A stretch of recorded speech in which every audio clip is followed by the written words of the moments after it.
Bonjour à tous, je suis ravi de vous accueillir dans ce nouveau numéro du Pourquoi du Comment.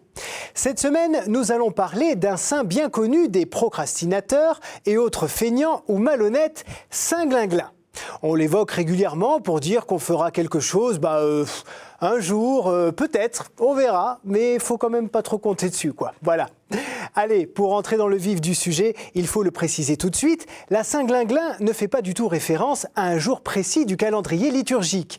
En fait, la Saint Glinglin n'existe même pas au sens strict. Enfin, si, mais c'est un peu compliqué, vous allez voir.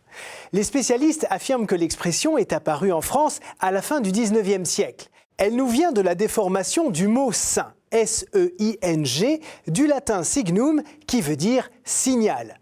En ancien français, saint avec un G désignait le son de la cloche et plus tard, la cloche elle-même. Vous voyez donc qu'à l'origine, on ne parlait pas d'une personne.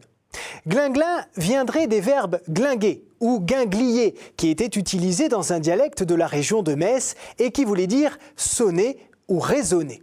Lorsqu'on remettait quelque chose à la Saint Glinglin, c'était une façon de dire « je le ferai au moment où les cloches sonneront ». Ça revenait à renvoyer quelque chose à une date inconnue, donc probablement à jamais, en fait.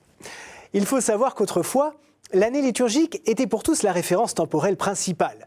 Quand on empruntait une somme d'argent, par exemple pour acheter du grain, on prévoyait de rembourser avec le produit de la moisson à la Saint-Michel, disait-on, plutôt que de parler du 29 septembre. Voilà, vous voyez venir l'entourloupe, des petits filous ont emprunté de l'argent à des personnes un peu crédules et ignorantes du calendrier en promettant de rembourser à la Saint Glinglin. Donc jamais, puisqu'elle n'existe pas. Et puis, petit à petit, de plus en plus de gens se faisaient avoir, si bien qu'au tout début du XXe siècle, un prêteur décide de porter l'affaire en justice. Pendant l'audience, l'accusé espérait être blanchi en brandissant l'acte de prêt qui mentionnait noir sur blanc que le remboursement se ferait à la Saint Glinglin. Mais contre toute attente, le tribunal rend le jugement suivant. Attendu que la Saint Glinglin ne figure pas dans le calendrier, mais qu'il existe à la date du 1er novembre une fête collective de tous les saints qui n'ont pu y trouver place. Attendu en conséquence qu'il y a lieu de fixer au 1er novembre la date de la Saint Glinglin. Par ces motifs, contradictoirement et en dernier ressort, condamne le débiteur à payer la somme réclamée avant le 1er novembre. Et voilà, finalement, il y a bien une date pour la Saint Glinglin.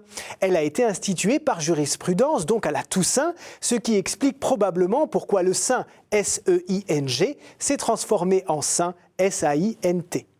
Évidemment, aujourd'hui, les prêts d'argent ne se font plus de gré à gré comme à l'époque et il n'y a plus cette espèce de flou sur le calendrier et les saints. Du coup, l'expression est employée de façon ironique pour parler d'un temps qui ne viendra sûrement jamais. Vous vous en doutez, la Saint Glinglin est propre à la France, mais les autres pays ne sont pas en reste. En Allemagne, comme au Brésil, on fête la Saint Jamais.